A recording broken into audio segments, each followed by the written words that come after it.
Monsieur Jean Lassalle.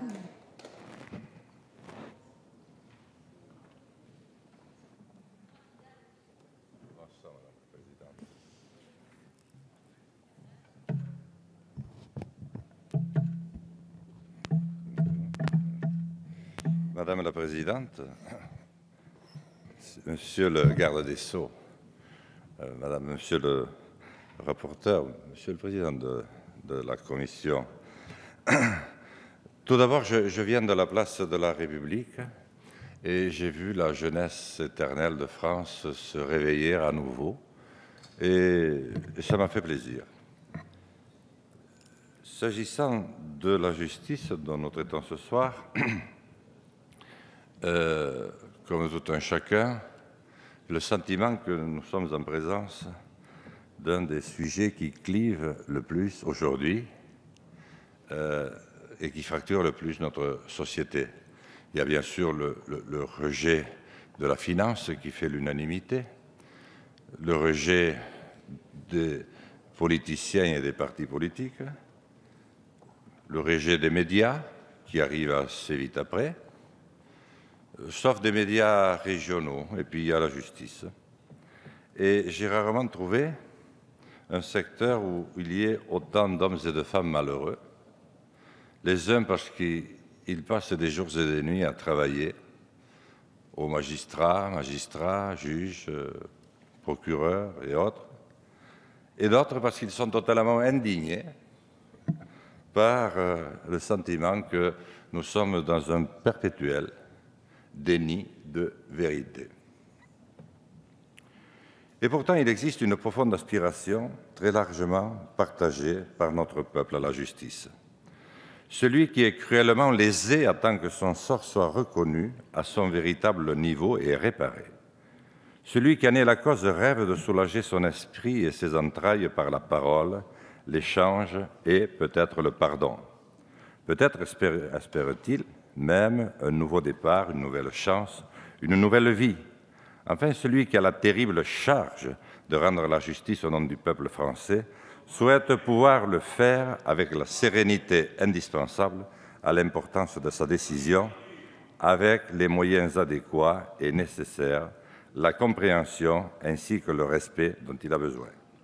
L'immense majorité des justiciables espère que le jour viendra enfin où le fait de passer devant la justice ne sera plus synonyme de malheur, mais constituera une raison majeure d'espérer. Si tant il est, nos compatriotes aspirent à retrouver la justice, si tant il est qu'elle ait existé un jour dans la longue histoire des hommes, une justice sereine, apaisée et célère, en laquelle on puisse replacer toute sa confiance. Le modèle français de gestion des juges, quelle heure est-il? Oui, ça y est, j'ai le temps. Le modèle français de gestion des juges, des procureurs, des tribunaux et plus largement du fonctionnement de la justice place l'exécutif en première ligne. C'est la chancellerie qui gère essentiellement les carrières des magistrats, l'autorité censée garantir l'indépendance des magistrats. Le Conseil supérieur de la magistrature n'a plus de place réelle dans les institutions, aucune visibilité pour nos concitoyens.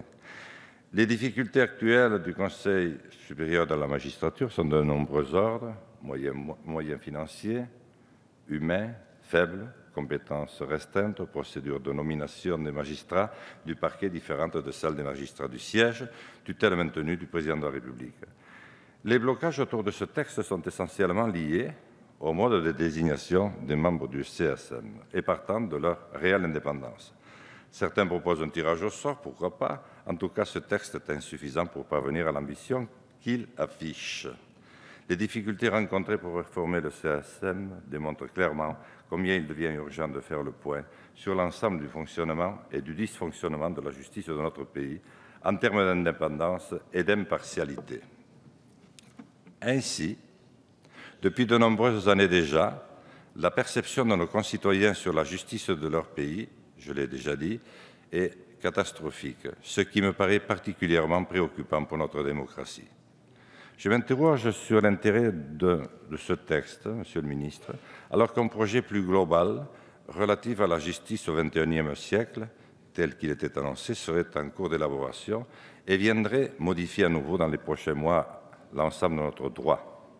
Je crois dès lors qu'il est indispensable d'engager un débat national sur la refonte de notre justice, entre tous les acteurs concernés, exécutifs, législatifs, professionnels du droit et société civile, afin qu'elle puisse remplir sa véritable fonction et que nos concitoyens puissent à nouveau lui faire confiance.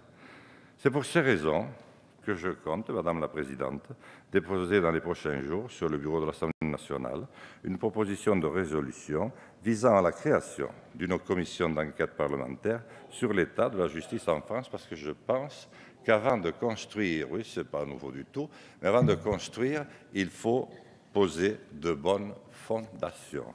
Monsieur le garde des Sceaux, je vous remercie. Madame la ministre aussi. Merci. La discussion générale est close. Nous en venons